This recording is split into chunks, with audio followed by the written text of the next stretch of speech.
हज़रत फ़ुज़ैल बिन अय्याज़ बहुत बड़े बुजुर्ग गुजरे। जवानी का ज़माना था तो एक खातून से आशनाई हो गई, मोहब्बत का रब्त कायम हो गया। तो ज़ाहिर जवानी मस्तानी होती है और जुनून का एक शोबा कहा गया है जवानी को। और फिर दिल में इस तरह के रुझान पैदा हो जाएं तो फिर वो जुनून कई गुना बढ़ जाता है। तो उसके साथ वक्त तय किया और उसके मिलने के लिए बेताबी के साथ उन घड़ियों का, उन लम्हों का इंतजार करने लगे। खैर, जब वो वक्त आया तो उसके घर की तरफ चले और उसके घर की दीवार फलांगने लगे थे कि साथ वाले मकान से किसी कारी कुरान की तिलावत की आवाज कानों में पड़ी। और वो पढ़ क्या रहा था, अलम यान लिल्लज़ीना आमनू अन तख़शअ क़ुलूबुहुम लिज़िक्रिल्लाह वमा नज़ल मिनल हक़। क्या अहले ईमान पे वो वक्त नहीं आया कि उनके दिल अल्लाह के जिक्र, अल्लाह की याद, उसकी मोहब्बत में तड़प उठें और वो खौफ खुदा में मुब्तला हो, और जो नाजिल हुआ कुरान, उस कुरान की मोहब्बत में उसके दिल में खशियत पैदा हो। बस ये कानों में पड़ने की देर थी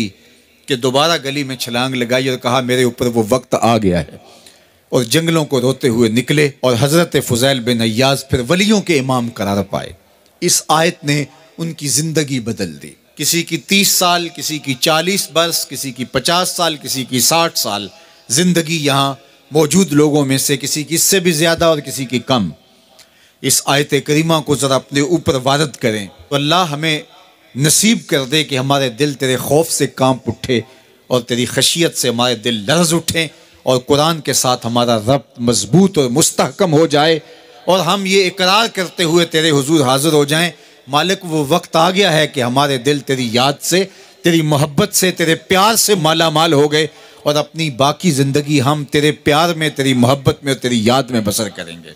हदीस पाक में आता है कि अगर कोई शख्स अल्लाह के खौफ से रोया और अल्लाह के खौफ से रोने की वजह से उसकी पलकों के बालों में से एक बाल की जड़ गीली हो गई, तो क़यामत के दिन वो बाल खड़ा हो जाएगा, अल्लाह या तो मुझे निकाल ले या इसे जन्नत अता फरमा दे।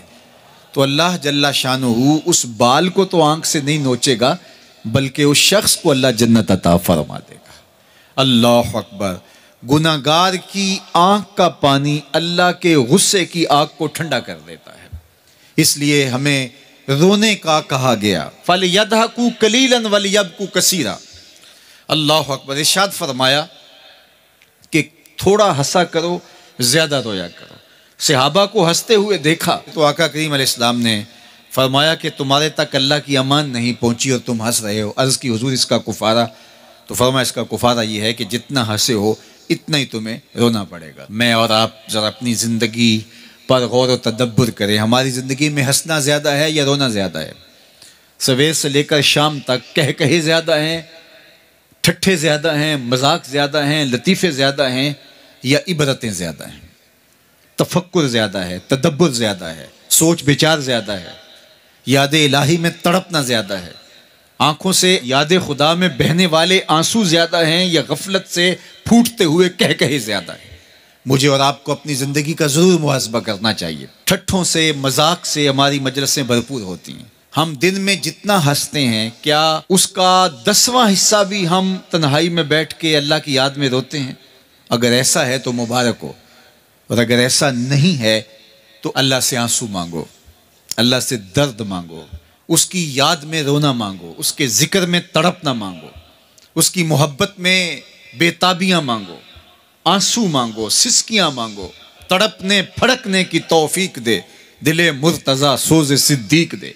उसके हुजूर अर्ज़ करो कि मालिक हमें तड़प दे, हमें सोज़ो गदाज दे, हमें कैफ़ो सुरूर की दुनिया नसीब फरमा दे, हमारी आंखों को आंसुओं का जमाल अता कर दे। और अगर हमारी आंखों में आंसू नहीं हैं, हमारे पास कह कहे हैं, कहते हैं जो हंसता हुआ गुनाह करेगा वो रोता हुआ जहन्नुम में जाएगा, और जिसने यहाँ दुख सहे, तकलीफ़ें सही, आलाम सहे, उसके बदले में अल्लाह ताला उसको वहाँ राहतें अता फरमाएगा। फरमाया कि मोमिन के पाँव में कांटा भी चुभे तो अल्लाह जल्ला शानहू इसका सिला भी उसको क़यामत के दिन अता फरमाएगा।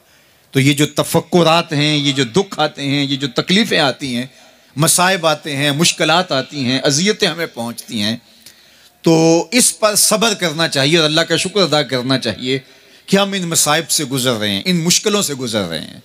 और अगर किसी शख्स की ज़िंदगी में दुख है ही नहीं, सुख ही सुख हैं, तो फिर वो समझे कि वो फितने में मुब्तला है।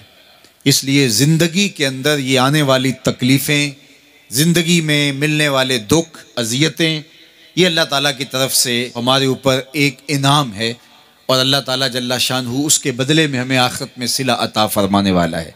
तो फरमाया व रजुलन ज़करल्लाह खालियन फ़फ़ादत ऐनाहु, वो शख्स जिसने तन्हाई में बैठ के अल्लाह का जिक्र किया, अल्लाह को याद किया, और फिर क्या हुआ? फरमाया उसकी आंखों से आंसू टपकने लगे। तो मेरे और आपके आका व मौला ने फरमाया क़यामत के दिन जब कोई साया नहीं होगा, याद इलाही में रोने वाले को अल्लाह अपने अर्श का ठंडा साया अता फरमा देगा। तो ये रोना बहुत बड़ी दौलत है, ये बहुत बड़ी सआदत है।